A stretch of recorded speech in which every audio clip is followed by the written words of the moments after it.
സുഗമോദേവി സീരിയലിൻ്റെ ഏറ്റവും പുതിയ പ്രൊമോ റിവ്യൂയിലേക്ക് എല്ലാ കൂട്ടുകാർക്കും സ്വാഗതം. സ്റ്റേഷനിൽ നിന്ന് പ്രഭാവതിയും കൂട്ടിക്കൊണ്ടുവരുന്ന സിദ്ധു ആണെങ്കിൽ പ്രഭാവതിയെ അകത്തേക്ക് പറഞ്ഞയച്ചതിന് ശേഷം ഋഷിയെ ദ്രോഹിച്ചതിന് ശിക്ഷ ഏറ്റുവാങ്ങാനായിട്ട് പ്രഭാവതി സ്റ്റേഷനിൽ പോയതാണെന്നുള്ള കാര്യം എല്ലാവരുടെയും തുറന്നു പറയുന്നു. തൽക്കാലം നിങ്ങൾ ആരും ഇതിനെക്കുറിച്ച് പ്രഭയോടൊന്നും ചോദിക്കേണ്ടെന്ന് പറയുന്നത് പ്രകാരം എല്ലാവരും അകത്തേക്ക് കയറി പോകുന്നു. രജനിയാണെങ്കിൽ ദേവികയോടുള്ള ആമ്രഷം കാണിച്ചുകൊണ്ടാണ് പോകുന്നത്. അതേസമയം ദേവികയാണെങ്കിൽ നന്ദനോട് പറയുന്നു, ഇതൊരിക്കലും ശിക്ഷ ഏറ്റുവാങ്ങാനൊന്നുമല്ല, അരുന്ധതി മേഡത്തിനിട്ട് അമ്മയുടെ ഒരു തിരിച്ചടി കൊടുക്കാൻ തന്നെ പോയിരിക്കുന്നതാണ്. എല്ലാ തെറ്റുകളും ഏറ്റുപറഞ്ഞതിന് ശേഷം കേസില്ലെന്ന് പറഞ്ഞു കഴിഞ്ഞാൽ പിന്നീടൊരിക്കലും ആ കേസിനെ പറ്റി പറഞ്ഞ് പേടിപ്പിക്കാൻ പറ്റില്ലല്ലോ. അമ്മ മുൻകൂട്ടി കാര്യങ്ങൾ നീക്കിയതാണെന്നാണ് എൻ്റെ മനസ്സ് പറയുന്നതെന്ന് പറയുമ്പോൾ നന്ദനും പറയുന്നുണ്ട്, ദേവിക പറഞ്ഞതാണ് ശരി. അരുന്ധതി മേഡം മനസ്സിൽ കാണുന്നതിന് മുമ്പിട്ട് അമ്മ മാനത്ത് കണ്ടു, അത്രയേ ഉള്ളൂ. അങ്ങനെയൊക്കെ പറഞ്ഞു നിൽക്കവേ നമ്മുടെ പ്രഭാവതിയാണെങ്കിൽ അങ്ങോട്ടേക്ക് വന്ന് ദേവികയും നന്ദനെയും താഴേക്ക് വിളിക്കുന്നു. അപ്പോൾ നന്ദൻ ചോദിക്കുന്നു, എന്തിനാ അമ്മ, കാര്യം അറിഞ്ഞെങ്കിലേ വരുവുള്ളൂ എന്ന് ചോദിച്ച് അല്പം ഗൗരവത്തിൽ വിളിക്കുന്നത് കണ്ടിട്ട് ദേവികയും നന്ദനും താഴേക്ക് ഇറങ്ങി വരുന്നു. അച്ഛനോട് തിരക്കുന്നുവെങ്കിലും ആർക്കും എന്താണെന്ന് അറിയില്ല. രജനിയാണെങ്കിൽ പറയുന്നുണ്ട്, ചിലർക്കിട്ട് കൊടുക്കാൻ തന്നെയാണ് അമ്മ വിളിച്ചു വരുത്തിയിരിക്കുന്നത്, അല്പസമയത്തിനുള്ളിൽ കാണാമെന്ന് പറഞ്ഞ് കിച്ചണിലേക്ക് ചെല്ലുമ്പോഴത്തേക്കും നിന്നോട് ഇവിടെ നിൽക്കാനല്ലല്ലോ പറഞ്ഞത്, ഹാളിൽ നിൽക്കാനല്ലേ പറഞ്ഞത് എന്നും പറഞ്ഞ് ചൂടായി രജനിയെ ഹോളിലേക്ക് പറഞ്ഞു വിടുന്നുണ്ട്. രജനിയാണെങ്കിൽ ചമ്മി വിളറി വെളുത്ത് ഹോളിലേക്ക് വന്നിരിക്കുന്നു. അതിനുശേഷം കുറച്ച് മധുരമായിട്ട്, അതായത് പായസമായിട്ട് പ്രഭാവതി വന്ന് ദേവികയ്ക്ക് കൊടുക്കുന്നു. അതായത് ഇലക്ഷന് വിജയിച്ച ദേവികയ്ക്ക് അമ്മയുടെ വക മധുരം നൽകുന്ന സമയത്ത് ദേവികയ്ക്ക് വിശ്വസിക്കാനാകുന്നില്ല. സന്തോഷക്കണ്ണീരോടെ അവൾ ആ പായസം മേടിച്ച് കുടിക്കുന്നുണ്ട്.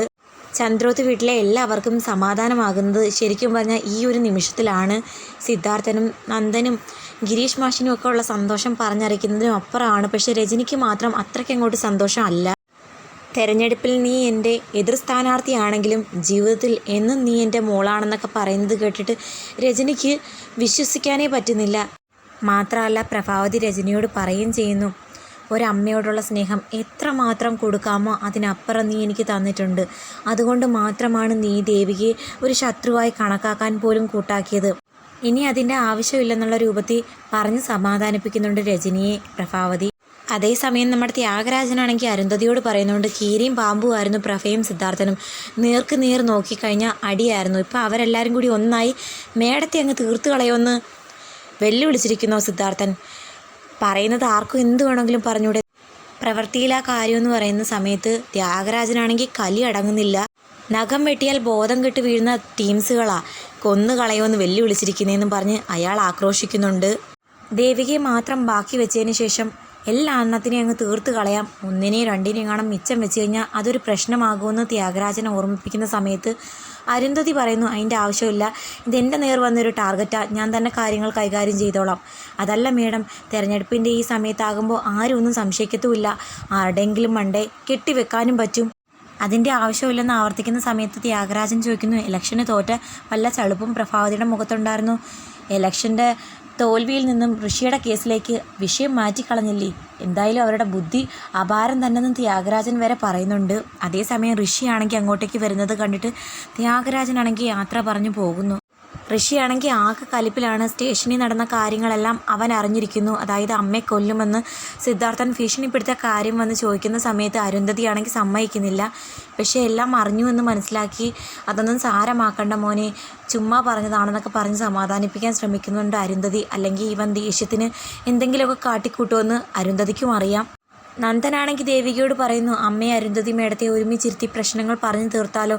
അത് വേണ്ട നന്ദു, അവർ തമ്മിലുള്ള പ്രശ്നം സ്റ്റേഷനിൽ വെച്ച് പറഞ്ഞു തീർത്തില്ലേ, ഇനി തമ്മിൽ കാണുമ്പോൾ വീണ്ടും ഓരോന്ന് ഓർത്താലോ. എൻ്റെ സത്യപ്രതിജ്ഞയ്ക്ക് എന്തായാലും എല്ലാവരും വരും, അവിടെ വെച്ച് കണ്ട് സംസാരിച്ചോട്ടെ. അങ്ങനെ സത്യപ്രതിജ്ഞ ദിവസം രാവിലെ തന്നെ നമ്മുടെ പ്രഭാവതിയാണെങ്കിൽ ക്ഷേത്രത്തിൽ പോയി പ്രസാദമൊക്കെ കൊണ്ടുവന്ന് നന്ദനും ദേവികയ്ക്കും ഒക്കെ കൊടുക്കുന്നുണ്ട്. അങ്ങനെ അനുഗ്രഹങ്ങളൊക്കെ കൊടുത്ത് അവരെ പറഞ്ഞയച്ചതിന് ശേഷം തിരികെ അകത്തേക്ക് പോകാൻ ഒരുങ്ങുന്ന സമയത്ത് രജനിയാണെങ്കിൽ പ്രഭാവതിയോട് പറയുന്നുണ്ട്, അമ്മയുടെ അഭിനയം എന്തായാലും സൂപ്പറായിട്ടുണ്ട്, പായസമൊക്കെ ഉണ്ടാക്കി കൊടുത്ത് സോപ്പിട്ടതിന് ശേഷം എല്ലാവരും അമ്മയെ അങ്ങ് തെറ്റിദ്ധരിച്ചിട്ടുണ്ട്, ഇനി അമ്മയ്ക്ക് എന്ത് വേണമെങ്കിലും ചെയ്യാം, ആരും സംശയിക്കില്ല അമ്മേ. അന്നേരം രജനിയോട് പ്രഭാവതി പറയുന്നു, ആരെയും കാണിക്കാനോ ബോധ്യപ്പെടുത്താനോ ഒന്നുമല്ല ഞാൻ പായസം ഉണ്ടാക്കി കൊടുത്തതും ഇപ്പം ക്ഷേത്രത്തിൽ പോയതും ഒക്കെ എൻ്റെ മനസ്സറിഞ്ഞ് ചെയ്തതാ മോൾ, അതിന് മറ്റൊരു വ്യാഖ്യാനമൊന്നും കാണണ്ട, എനിക്കിപ്പോൾ ആരോടും ഒരു വിരോധവും ഇല്ല.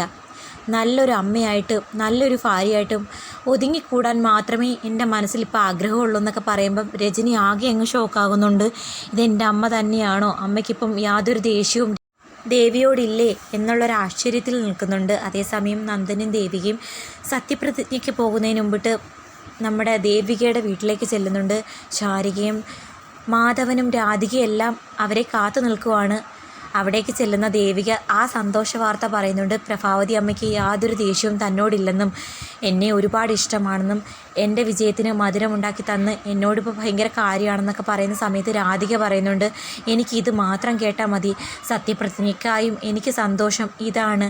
കുടുംബത്തിൽ സമാധാനം ഉണ്ടെങ്കിൽ മാത്രമേ പൊതുപ്രവർത്തനത്തിലും അത് പ്രതിഫലിക്കൂ. എന്തായാലും എനിക്ക് സന്തോഷമായി മോളെ. അന്നേരം നന്ദനും പറയുന്നുണ്ട്, ശരിക്കും പറഞ്ഞാൽ അമ്മ തിരികെ ഇന്നലെ വന്നപ്പോൾ ദേവിയായിട്ട് പ്രശ്നം ഉണ്ടാക്കുമെന്നാണ് ഞാൻ കരുതിയിരുന്നത്.